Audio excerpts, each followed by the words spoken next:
Okay, hello everyone, welcome to NewGenPolitics.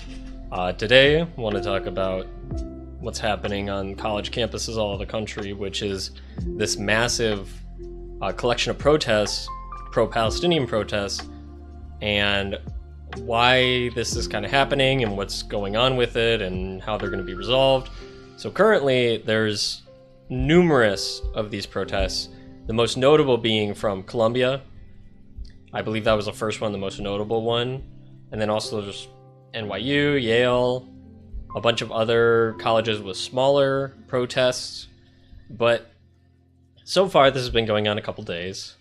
And what's different about this from like a regular student protest is they basically set up encampments in what is typically like an academic mall, open fields on college campuses. So they're setting up tents, they're kind of encamping, they've got signs, they're protesting, they're chanting things, they're shouting things. And the question is, how much of this is like legitimate and how much is too much? How far is too far in regards to what they're able to say, how they're performing these protests? Like, is this a reasonable thing to do? Basically impede the colleges and kind of shut down the whole campus. Like Columbia and other universities have put basically this last week of school, it's like the last week or two of the college year, and they're going to put the students online because there's just so much space being taken up. Like it's kind of just totally shut down these college campuses, and that's not a good thing. And that's the argument, is these have become disruptive. And so for that point, I agree that they're disruptive. You shouldn't allow people to encamp. The problem is they've let them encamp. So, I mean, what do you do now, right? It's been a couple of days. Instead of on day one saying you can't gather like this, you cannot set up tents in the middle of the campus, they let them stay and do their thing. And now it's been blown kind of out of proportions to the point where the colleges are kind of afraid of kind of shutting this down because they're afraid of the ramifications. Like, what are people going to say when you like silence their free speech, right? Like you're silencing their free speech. And so the colleges were not enforcing their rules as a campus. Like, you're not allowed to do certain things. Like, there's no call to violence. It's not everybody calling for violence, but some people certainly are. No disruptive behavior, no, like, you can't encamp in an area, like you can't allow a lot of outside people on campus. Like, there's certain rules that the colleges didn't enforce, and now they're afraid to enforce them because this has gotten so big. And I think they just thought it was going to be like a one day at Columbia thing, but no, it's totally spread to other campuses, garnering thousands and thousands of protesters all over the country. And I don't know if they're really going to be able to disband them that easily. They've arrested 100 people, I think, around Columbia, and about 100 people at NYU. And there's been, I think 9 people in Minnesota, University of Minnesota, and other places have had some people arrested, removed, whatnot, but it's not stopping them. It's not discouraging them. And there's calls for the administrators, like the presidents of these universities, to be removed from their positions. There's calls for government intervention, talking about bringing in the National Guard. And I definitely agree with the removing of these people for the sole fact of like the encampment. The encampment part is where that gets me. Like, you should not be able to do this. You can't set a precedent for any time anybody's upset about something that they can just encamp on a college campus and impede like the learning, like what people paid for. Like, there's a contractual agreement to these colleges' campus, including safety, that's kind of being violated here. I don't see that as being a good thing, and so in the future, shouldn't happen. The problem is you've created this ideological thing, and the people protesting see themselves as like the minority, like the vocal minority fighting against the establishment that's funding what they see as a genocide in Israel, in Gaza, right? And so when you persecute a people who feels persecuted, it just emboldens them even more. They're just like, hey, look, we're proving our point, right? We're trying to protest this thing, peacefully protest. Some clearly aren't, but some of them are saying we're just trying to peacefully protest. We're making it a little uncomfortable by encamping and whatnot. But the fact that the government's shutting it down, like these like colleges are shutting it down, is proof that they want to silence us, that they don't care about us, that they're trying to cover up a genocide. And it's like you can't prove a negative. And so in that sense, they're kind of like, it's building the ideology, right? The victim mentality is expanding more and more because they're actually being, removed, arrested, the consequences of their actions. And so doubling down, you're in a very precarious situation, right? If you're these universities, if you're the government in general, Biden's administration doesn't know what to do about this because they're in a seriously rough position. They played to both sides. They tried to be in the middle of this conflict. They tried to be inactive, which was the big mistake. Is you could have taken action in the beginning and said, this is not happening, right? Like, the main problem with the response from the Palestinian side is you kind of have two groups. You have the people who are like actually pro-Hamas, actually like totally remove the Israelis, like all the land should be Palestine. And then you have another group that's just like, hey, like there's some serious problems with how Palestine's being essentially occupied by Israel and incapable of having an airport, incapable of having a seaport. All their electricity and water runs through Israel, and Israel can shut off the taps whenever they want. And like Israel's response to October 7th was overkill, like way over the board. Like, and again, people are arguing about the numbers, about the casualties and whatnot, but I've seen, estimates of like kind of around 2,000 on the Israeli side and like 40,000 on the Palestinian side, with like 10,000, 14,000 being children. And those numbers may be exaggerated, but it's like, how exaggerated? Like Israel is pretty clearly like dominating in this, but there's a lot of civilian casualties, a lot of civilian casualties, a lot of collateral damage. And that's where that other half is saying, hey, like this is not an equivalent response, and we're not happy with the US government funding this. We don't like how Biden's not telling Israel to stop, the call for the ceasefire. And Israel doesn't want a ceasefire because they want to wipe out Hamas, but it seems they're very willing to take out as many civilian casualties as necessary to do so, right? Like, they'll level the whole Gaza Strip if they were allowed to, in order to wipe out all of Hamas. And also, Israel's not the biggest fan of Palestine either. Let's not kid ourselves with that either. They don't really particularly like having Palestine as their neighbor. And they don't like the Gaza Strip kind of being involved because, it does lead to problems for them. And also just the fact that more land they can take if possible. So the conflict's not going to end, ever. I don't think the Palestinian-Israel conflict will ever end. And the problem is that's extended to the U.S. because you've brought in so many foreigners that have like allegiance to Palestine. You have a large Jewish population in America, like a vocal, powerful Jewish minority, right? They're still a minority, but there's a good amount who have a sway in a lot of institutions. And so now you've kind of made the U.S. a battleground. And that's seeped into our politics very clearly. Like, there's a very clear bias of our politicians who are arguing about which side to give money to, which side to support. Like, it's very rare to see American politicians say, hey, like, this basically has nothing to do with America, so why are we, like, involved in any capacity? Why are we trying to get involved? You can clearly see the special interests on both sides. So that conflict's extended over to America, and the Americans are not gonna stop, like, allowing this to happen, it really seems. And now the college campuses are where this kind of battleground is being taken place. We saw, like, a couple months ago, there was that whole incident, and there's, like, bad taste on both sides, right? Like, the encampments and stuff are not great. The calls for, like, totally removing Israel and, like, pro-Hamas, not great. But then also on, like, the pro-Israeli side, you had people driving around with trucks with, like, these protesters' names and faces and addresses on it. It's like, okay, that's not okay at all. Like, you can't dox people. Like, this is not getting anybody on anybody's side. It's very hard to want to pick a side because they're both doing things that are just awful. Like, the representatives of these, like, two sides are doing things that are just awful.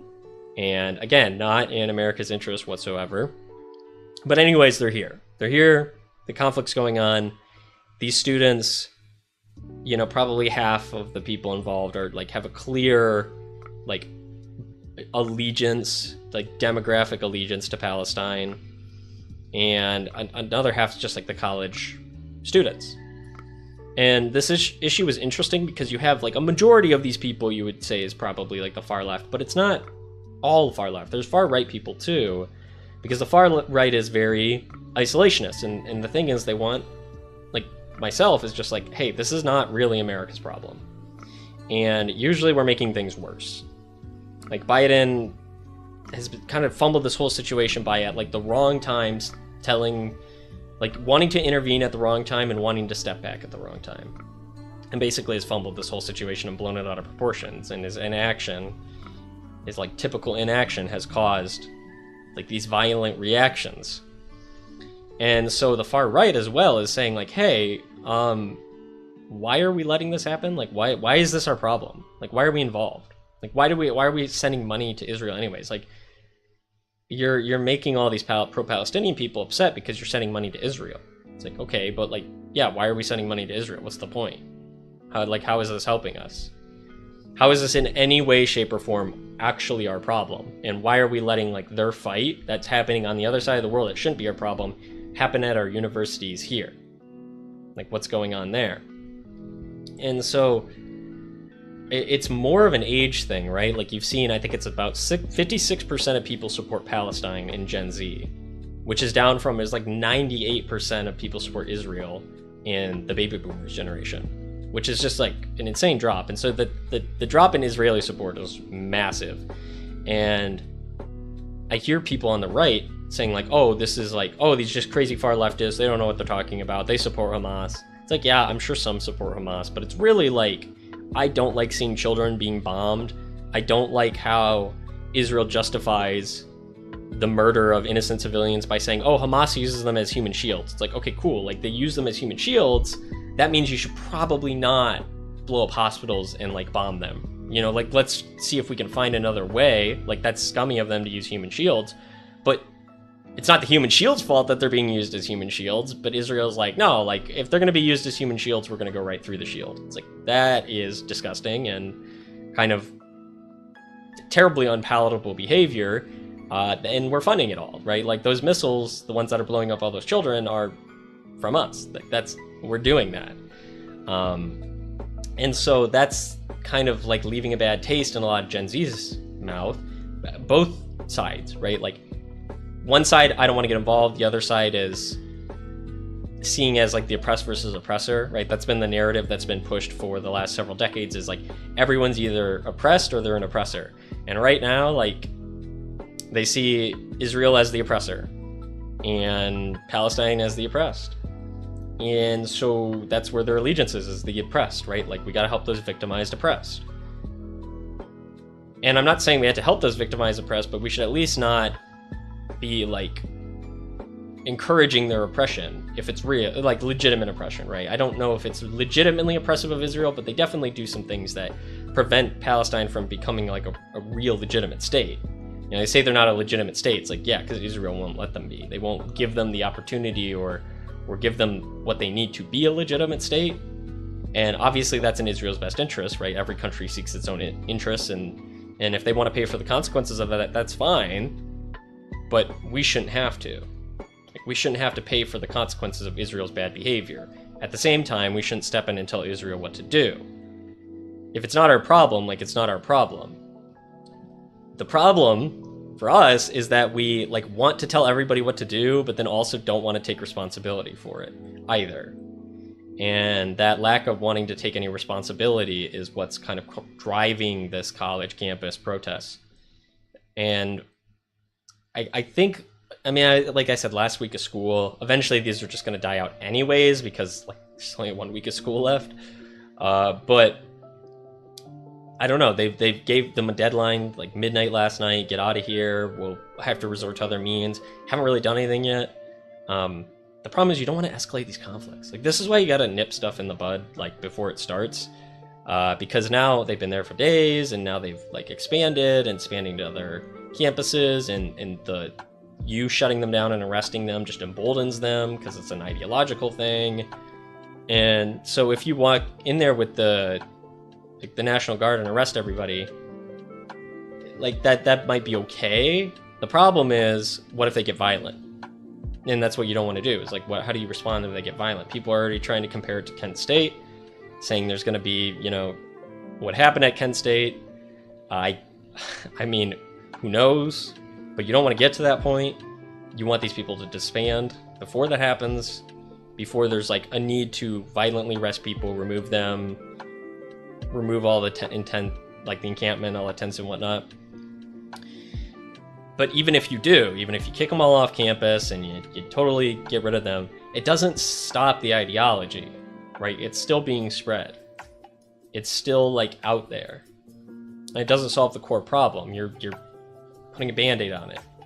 You know, you're not really fixing the core problem here, which is the US's involvement in this conflict and why we allow people to kind of control how we handle this conflict. And I think you're getting this rising sentiment of non-Israeli support also from the right, because we've dedicated so much of our money and resources to helping Israel over the last couple decades at the expense of the American people. And if you ask any questions like, hey, why are we funding Israel again? You're like immediately called anti-Semitic and shut down.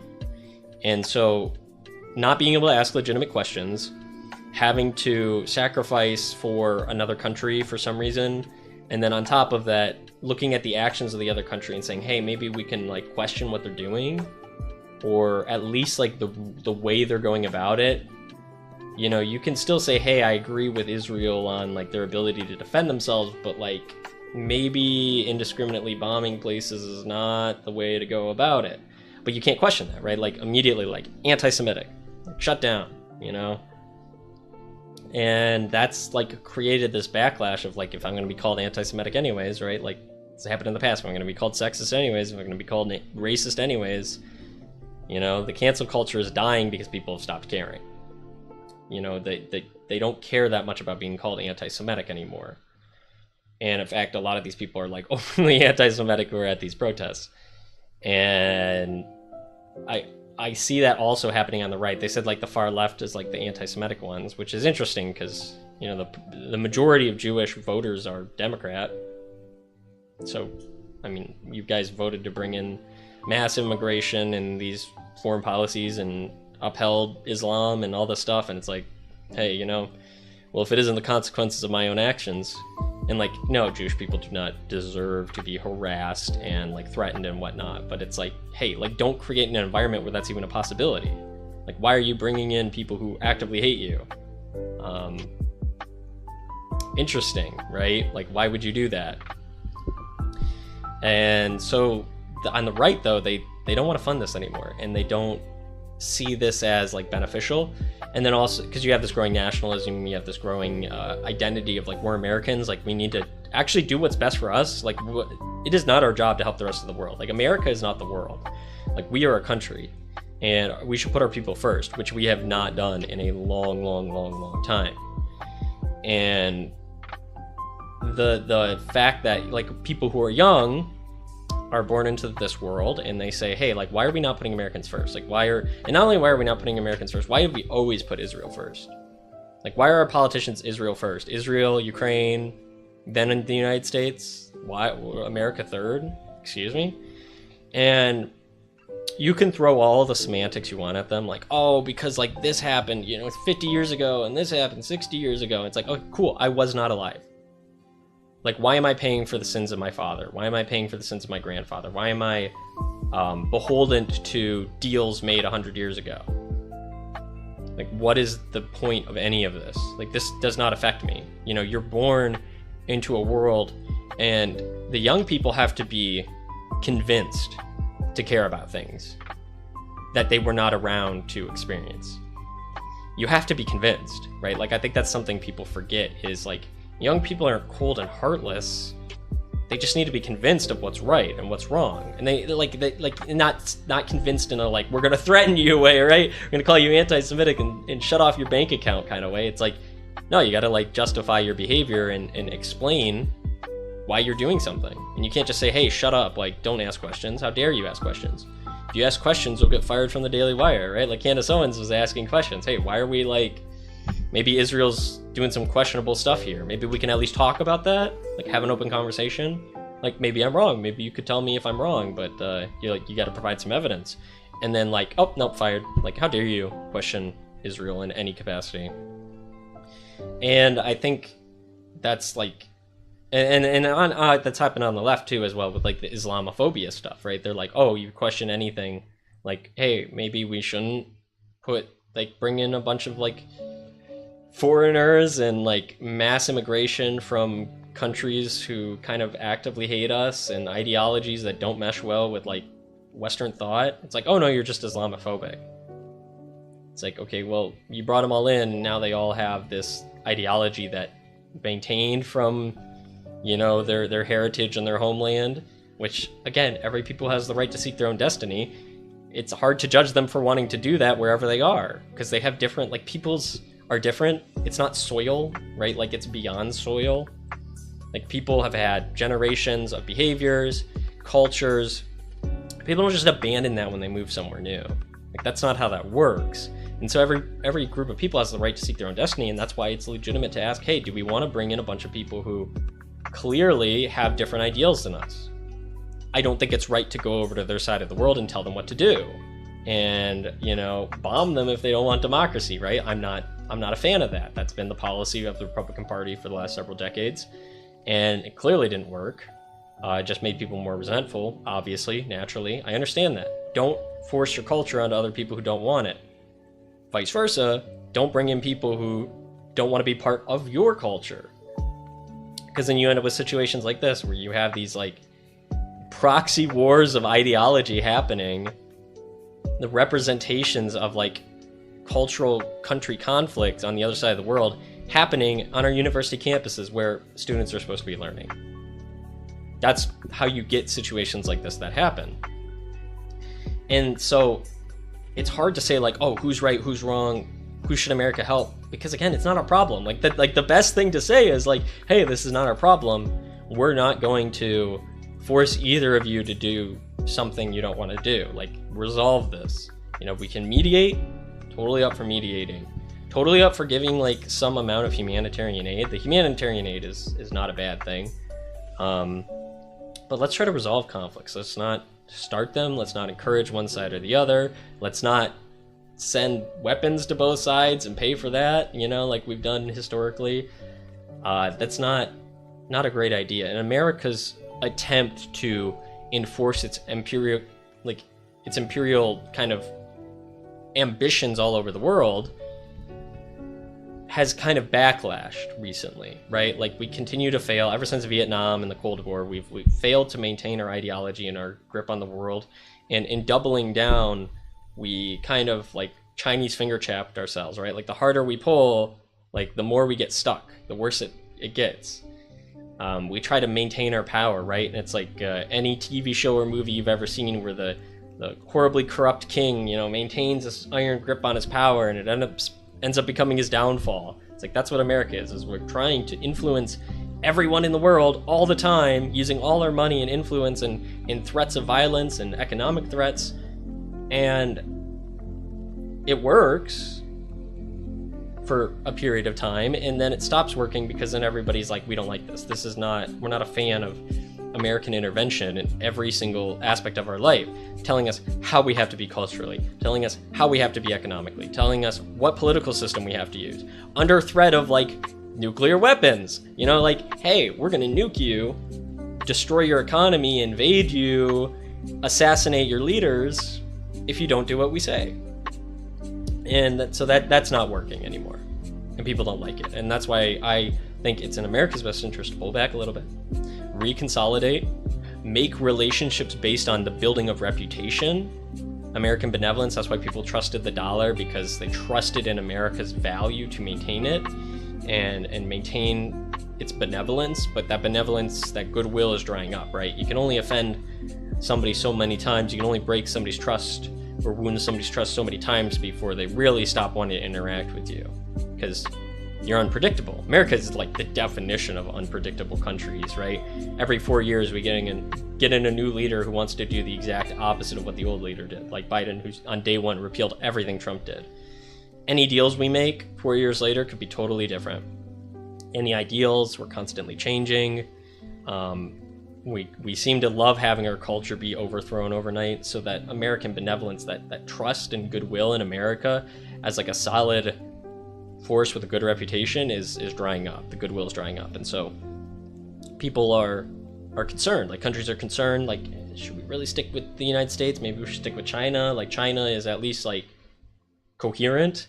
Like, yeah, they're a corrupt communist dictatorship, but also that corrupt communist dictatorship probably going to last a while, and if you make a deal with them, they're going to probably maintain it.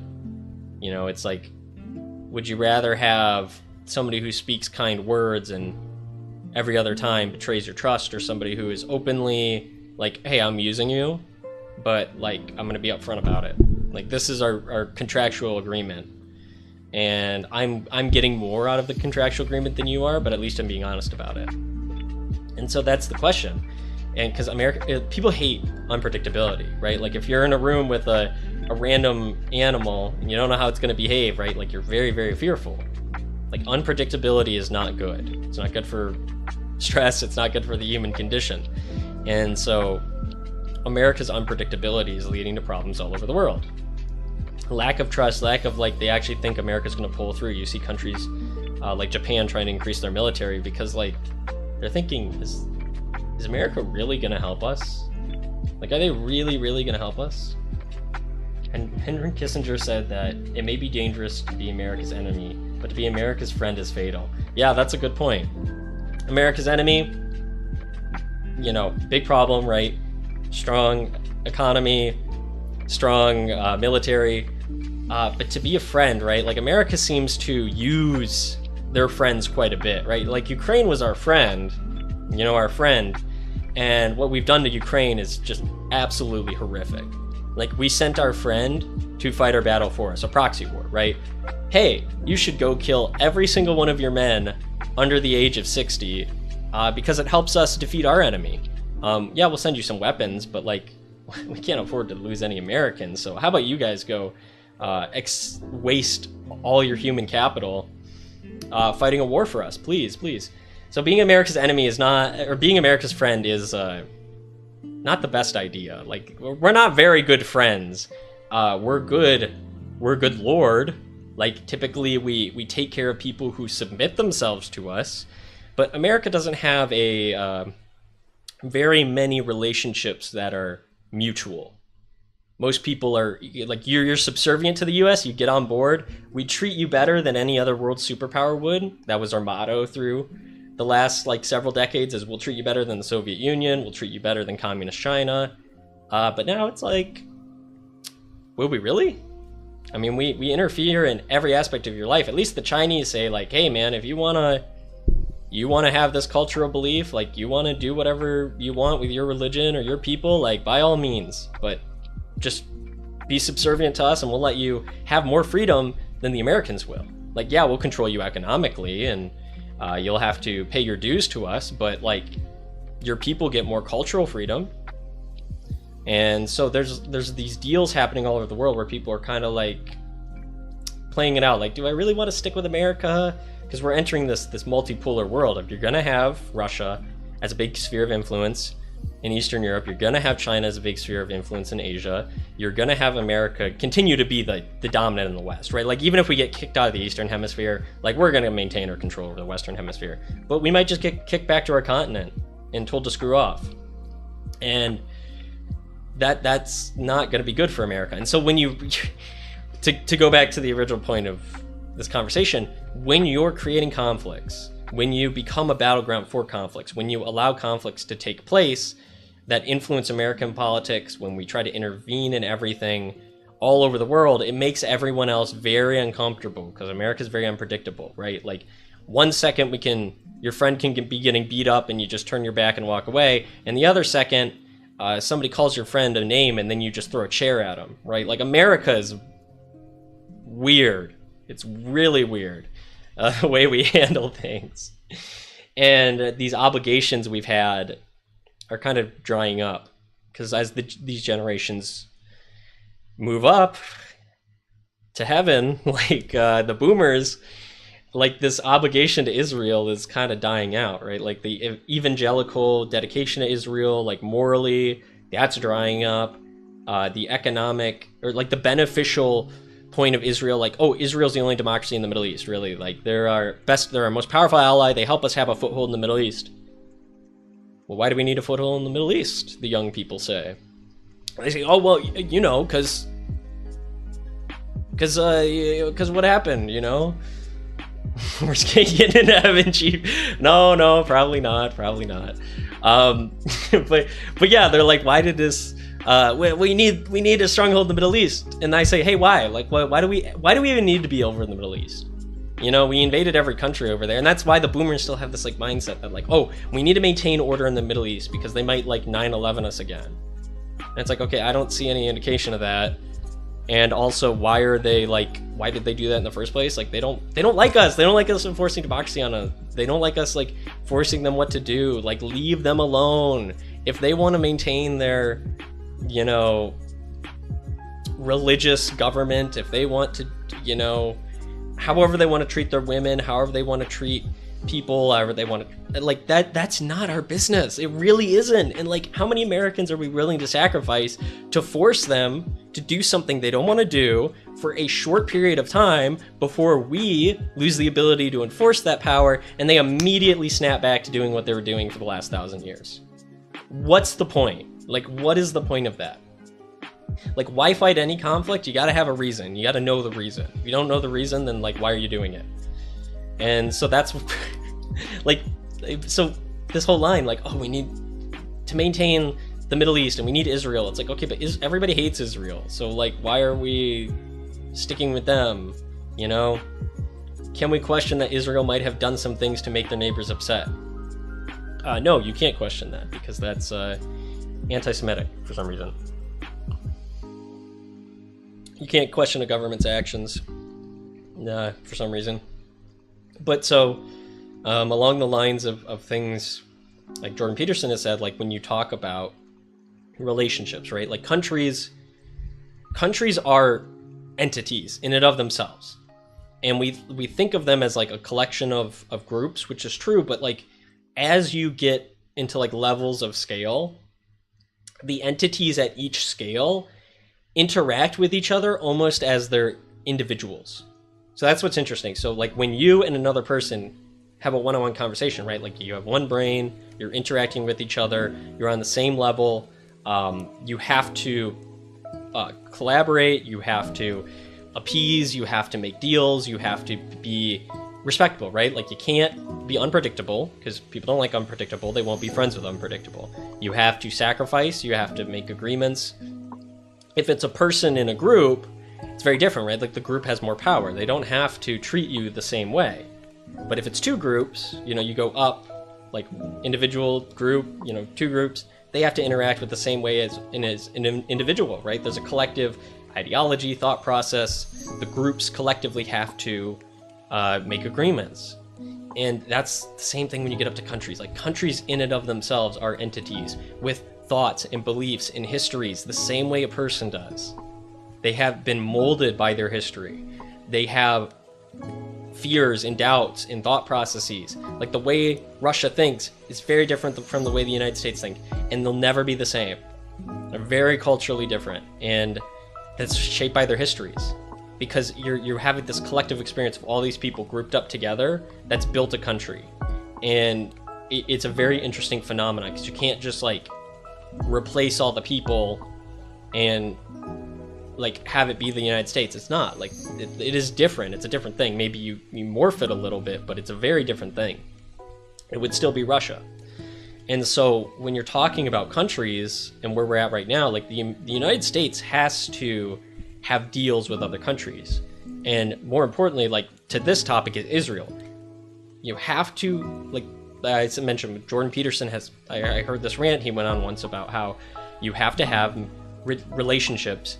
You have to be somebody who people want to play the game of life with. You gotta, if you're participating with people in a group activity or something, right? Like if you lose a game, you can't throw a fit. Like you gotta participate, because it's not just one game. It's a series of games. That's what the tournament is. And the tournament and life is a series of tournaments. Like it's continuous battles, and the friends you make and the skills you build and all that will come into play later on. And in order to have success, you got to have good relationships with people.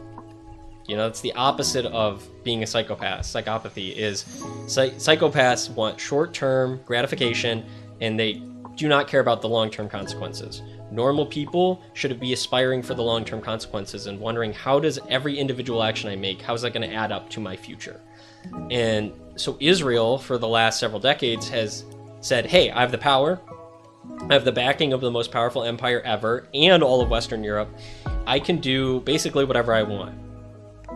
And in doing so, they've broken a lot of relationships. They've brought into question their legitimacy, their ability and willingness to participate in the game of life with people.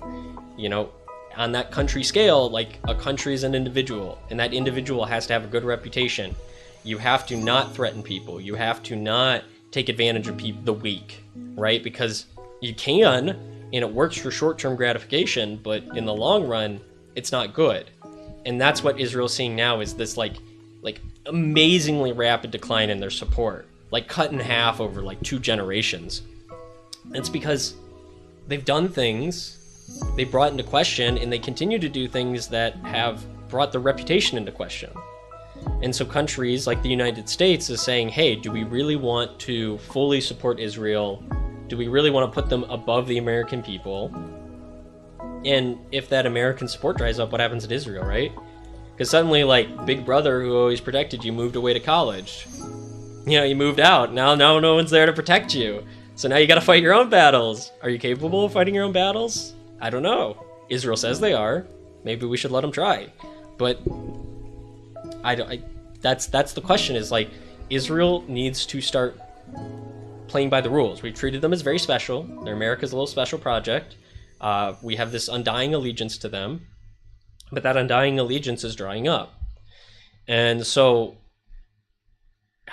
how will Israel maintain its prosperity in the future? And that's a big question. And so you're seeing that on college campuses, you're seeing the tide of these young people, and instead of saying, hey, like, let's have a conversation, let's understand their grievances. Like, why are they upset with Israel? What do they legitimately want to see done? What do they want to see the United States do? You know, do they really actually support Hamas, or do they support any backlash against Israel? That's a very different thing. Do they actually support like the elimination of Israel or their occupation? Very different things. But the boomers and on the conservatives are like, no, you can't question anything about Israel. You can't in any way support anybody else. You can't mediate. You can't reason with these people. They're just a bunch of like dumb liberals. They don't get it. They're going to grow out of it. I hate that term, right? But, oh, they're just going to grow out of it. It's like, no, they won't. And these people have some legitimate grievances. Like, the way they want to solve their problems is not great. Like, the U.S. is obviously not going to support Palestine eliminating Israel as a country. That's not going to happen. But, like, there's a lot we can do between that and literally nothing. And for some reason, like, they just don't want to have the conversation. Like, the conservatives, the neocons, they're still the predominant power in Congress, don't want to have that conversation.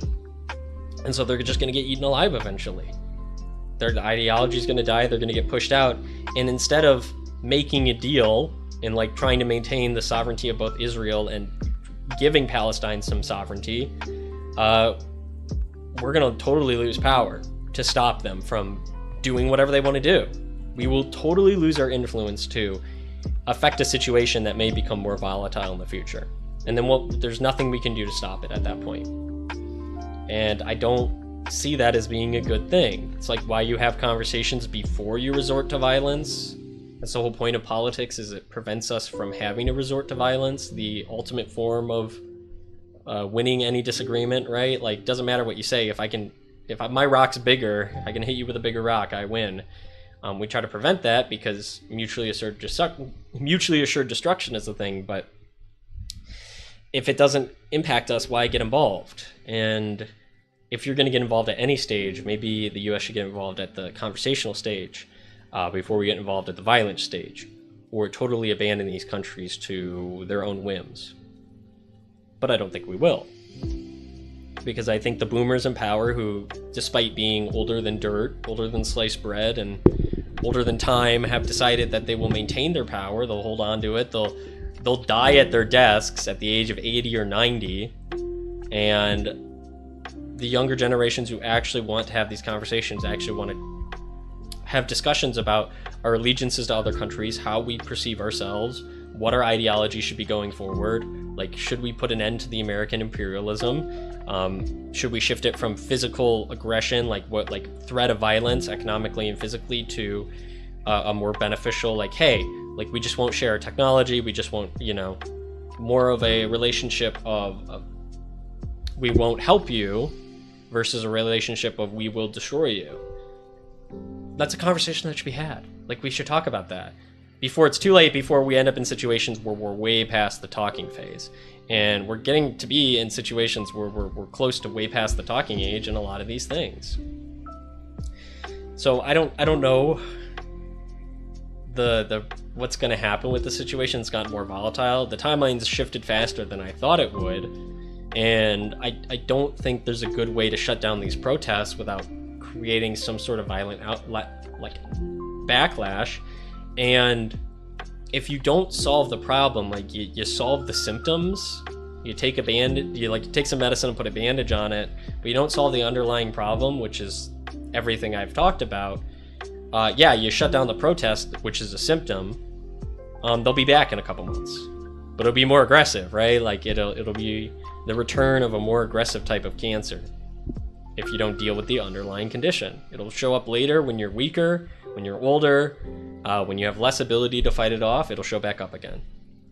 These problems don't just like go away. Like, you can't just push it in a closet and pray to the ghost of Ronald Reagan to fix all your problems. It's not gonna happen.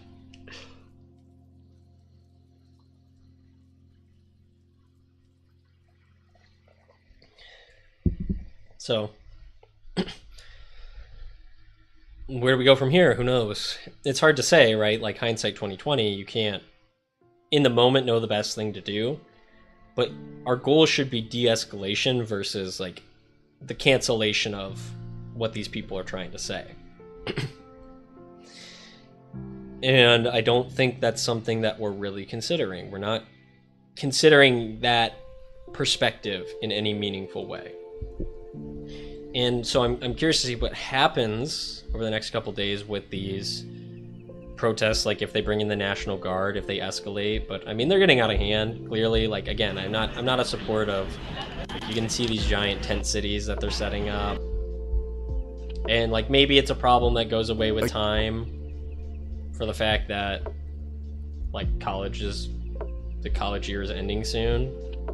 But the ideological beliefs here, right, referring to our leaders as having blood on their hands, as being imperialist, as, you know, persecuting, causing a genocide, those are beliefs. And they're beliefs that aren't exactly based on a specific action. It's not like a policy that we have. It's something beyond policy. And so, like, saying that, oh, we can just like vote for something later, that's not how that works. Like, this is relevant to America's ideology in general. This is way beyond policy. And ignoring it and treating it like it's just something that, like, silly kids are doing that's going to go away is not going to help. And condemning them for this is not going to help either. And I don't think our politicians quite understand that. Yeah, but some do. Some might be getting the point. Like, Chuck Schumer had there was a bunch of people who showed up to Chuck Schumer's house in New York and were protesting outside his house because they want this to end. They see him as like an Israeli sympathizer, as a Jewish Israeli sympathizer, and that we shouldn't be funding this war. Interestingly enough, some credit where credit is due with Chuck Schumer is he was in the past couple weeks, actually before this, was saying like, hey Israel, like let's pull back on how aggressive we're being, because I think he understands the writing on the wall, which is if this open anti-Semitism is allowed to spread with some due cause based on Israel's actions, then it's going to extend to America. And so he's trying to cut ties with Israel, telling Benjamin Netanyahu he needs to stop doing everything he's doing, being as like obstinate as he's being. So some credit to Chuck Schumer there. He's like, whether it's actually because he cares or because it's a political move, I think it's probably just a political move personally. But I think it's a step in the right direction. I think after this he's going to be especially more supportive of that, because nobody likes when people show up to their house and they're losing control of like the rationale of these people who are doing these protests, and they're not seeing it as like a left-right thing, right? Like, but the right is really pro-Israel. They're the ones who've been more pro-Israel recently.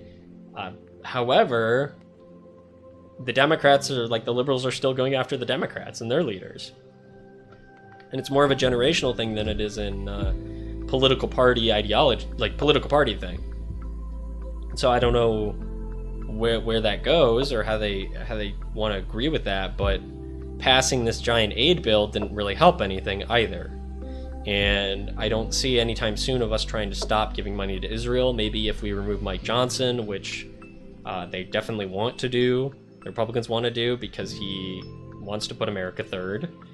And a lot of these Democrats were waving the Ukrainian flags. I think the situation with Ukraine is just as bad with Israel, as far as like what we're doing to them and how we're like supporting them and forcing them to fight. And the fact that Zelensky is willing to send every Ukrainian civilian, every Ukrainian person to die, kidnapping people off the streets and sending them to the front lines. Not a fan of that. Don't know why we're supporting that. I think Zelensky is probably the worst leader in the world right now currently. And it's just like we're debating about who we should send our money to, Israel or Ukraine. And we're not actually like discussing why we are sending them money and should we. And also, if we send them money, do we have a say in what they do? Because it's our money, right? Like, shouldn't we be able to tell Israel what they can and can't do? But like, Biden doesn't seem to want to do that. Like, he wants to like wait this out, right? Like, hopefully he can just ignore it and then it'll go away, but it hasn't and it won't, and it's getting more severe. So they can't wait it out. But should we have a say in like how Israel operates? I think we should. Like, if we're going to give them our money, which we shouldn't, but if we're going to give them our money, we should tell them what they can and can't do with that money. And say, hey, like, if you're not going to, Like Netanyahu didn't want to come speak with Biden because Biden didn't like give him his full undying support unquestionably. And then Netanyahu like wanted to cancel his meeting with Biden. It's like, hey, if I was Biden, and Biden's obviously weak, but if you're the president of the United States, you say, hey, you don't do that. Like, if you are taking our money, you don't get to treat us like we're benevolent to you, like we're indebted to you. Like, we have to do what you say. Like, you can't treat us with disrespect like that. You can't take our money, and if we question anything about your actions, you throw a temper tantrum. Like, then you don't get any money, then you get cut off. Like, for some reason, America's so averse to throwing around our weight, like the weight that we actually have. We want to get involved in things that we are incapable of actually supporting and enforcing, but when it comes to our checkbook, one of the only things we have, we don't want to offend anybody for some reason with that. So Biden's not going to do that. I don't think he's not going to really tell Netanyahu what to do. They kind of talked about like deposing him and having a recall vote and whatnot, but that didn't really go anywhere. And I think most governments, especially like the Israeli government, know that Biden's not serious and not capable. Like, how often has he actually fulfilled a promise or a threat? And I mean, that's also extended to these campuses. Like, these students know that the government's not gonna like do a Kent State. You can't do a Kent State. They know it's just empty threats, right? Like, but Biden is in such a weak position, he can't afford a Kent State, so they're just gonna keep doing what they're doing. You know, you arrest a couple of them, release them. So what? They don't care. So that this wishy-washy policy and this like fact that we're involved in any capacity has just made things very complicated. Like, we're stepping in the middle of like a relational dispute between two countries and trying to stick our fingers in everything, and we do the worst things and say the worst things at every opportunity, and then let it spill over to this country, and then also say the worst things and do the worst things. And like, the growing resentment from both sides is really astounding. And it, like I said, it's generational, which is a bigger problem than political, right? Like, if your party's in power and the other side doesn't like you, like, so what? You're in power, and you can hopefully maintain that power. But when it's generational, then it's a bigger issue, because then it doesn't matter about political party. And the young people are going to go to war with the old people. They don't have any power right now, but in 20 years, it doesn't matter how much power, money, and influence you have, you'll be dead. If you're 80 right now, odds are you will not live to be 100. And so it doesn't matter how much influence you've had in your life or your position or whatever, your ideology dies with you. If the young people don't want to take it, if you haven't convinced them to carry it on, to carry on your debts, to carry on your influence, that they're not interested in taking it. They're not interested in caring about it.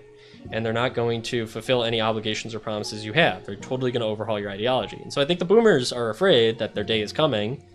And so they want to stop this, but they don't know how to stop it, because it's almost too late to stop. Like, you let these ideologies fester. You bring in all these people who are counter to your worldview intentionally, and then for some reason are surprised when they act counter to your worldview.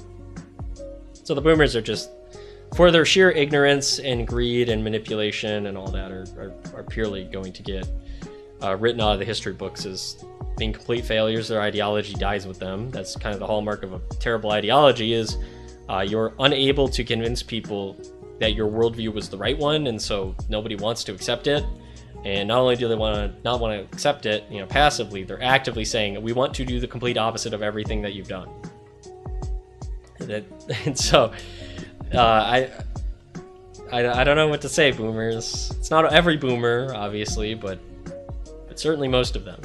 And certainly most of our politicians, right? Like, if you're a working class person, right, like, how much influence do you have?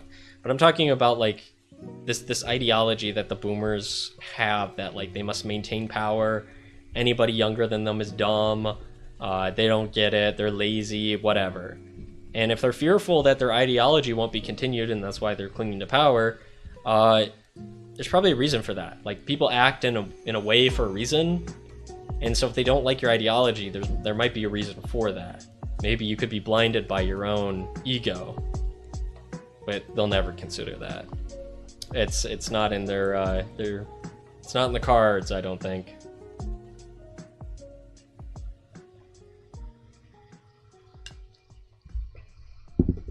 So that's just my thoughts on this. I wanted to do a quick stream about it, and not too much left to say. And I am interested in seeing how they deal with this. I'll give an update if any drastic any drastic measures are taken, whether they remove hundreds of people or arrest them, bring in the National Guard, whatever happens. Make sure to subscribe to this channel, leave a comment, and I'll give you an update next time I hear anything. So I really appreciate you watching. Thanks for commenting, and I'll be back soon with another video. Thank you.